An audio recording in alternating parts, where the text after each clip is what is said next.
அஸ்ஸலாமு அலைக்கும். நம்ம இன்னைக்கு என்ன வீடியோ பார்க்க போறோம்னா, நாம் அல்லாஹ்விடம் துவா கேட்கும்போது இதையும் கூறி துவா கேட்க வேண்டும் என்று நபி ஸல்லல்லாஹு அலைஹி வஸல்லம் அவர்கள் கூறினார்கள். இதை பற்றிய ஒரு ஹதீஸை பார்க்கலாம்.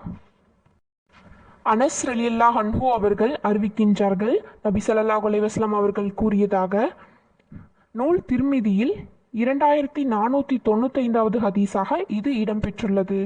இது சஹீஹான ஹதீஸ் ஆகும். சொர்க்கத்தை தர வேண்டும் என 3 தடவை யாரேனும் அல்லாஹ்விடம் பிரார்த்தித்தால், யா அல்லாஹ் அவரை சொர்க்கத்தில் நுழைய செய்து விடுவாயாக என்று சொர்க்கம் கூறுகிறது. நரகத்தை விட்டும் காப்பாற்ற வேண்டும் என 3 தடவை யாரேனும் அல்லாஹ்விடம் பிரார்த்தித்தால், யா அல்லாஹ் நரகை விட்டு இவரை காப்பாற்றுவாயாக என்று நரகம் கூறுகிறது என்று நபி ஸல்லல்லாஹு அலைஹி வஸல்லம் அவர்கள் நமக்கு கூறியதாக அறிவிக்கின்றார்கள்.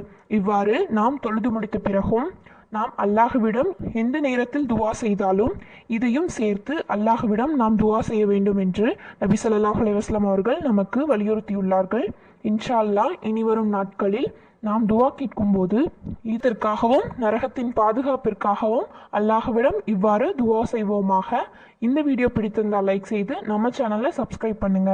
அஸ்ஸலாமு அலைக்கும்.